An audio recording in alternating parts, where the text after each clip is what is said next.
Blouse front part కుట్టేటప్పుడు ఒక్కొక్కసారి ఎంత కరెక్ట్గా కట్ చేసి స్టిచ్చింగ్ చేసినా ఈ ప్రిన్స్ కట్ షేప్ అనేది ఫ్లాట్గా వస్తుంది. అలానే జాయిన్ చేసేటప్పుడు ఒక సైడ్ పీస్ సరిపోతుంది, ఒక సైడ్ పీస్ ఇలా ఎక్కువ తక్కువ వస్తుంది. అలా రాకుండా ఉండాలి అంటే ఈ చిన్న ట్రిక్ పాటించండి, సూపర్గా సెట్ అవుతుంది. ఈ ప్రిన్స్ కట్ షేప్ మిడిల్లో మనం ఫస్ట్ పాయింట్ పెట్టుకుంటాం కదా, ఈ పాయింట్కి ఇలా 2 సైడ్స్ ఒక మార్కింగ్ పెట్టేసేయండి. మార్కింగ్ పెట్టిన తర్వాత మనం జాయిన్ చేసుకునేటప్పుడు ఈ 2 మార్కింగ్స్ ఇలా కలిసేలాగా ఒక పిన్ పెట్టేసుకోండి, అప్పుడు జరగకుండా ఉంటుంది.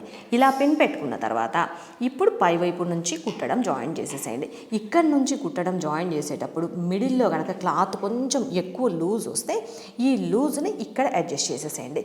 ఈ మిడిల్లో మాత్రమే లూజ్ని అడ్జస్ట్ చేయండి. అలానే చివర కూడా ఇక్కడ మధ్యలో వచ్చిన ఈ లూజ్ని జస్ట్ ఇలా ఇక్కడ స్ట్రెచ్ చేసి ఈ మిడిల్లో అడ్జస్ట్ చేసేస్తే ఇక్కడ మాత్రమే మనకి టైట్ అవ్వకుండా నీట్గా వస్తుంది.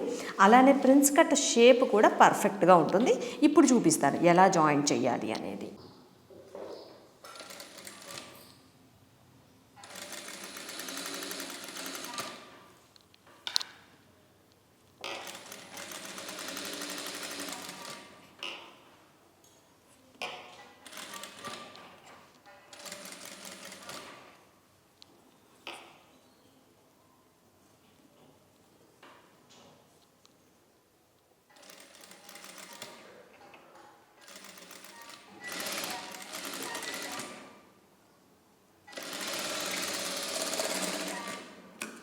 ఇలా జాయిన్ చేసిన తర్వాత మనం రైట్ సైడ్కి తీసి జస్ట్ ఇలా ఒక్కసారి వేలితో రబ్ చేసుకుంటే సరిపోతుంది.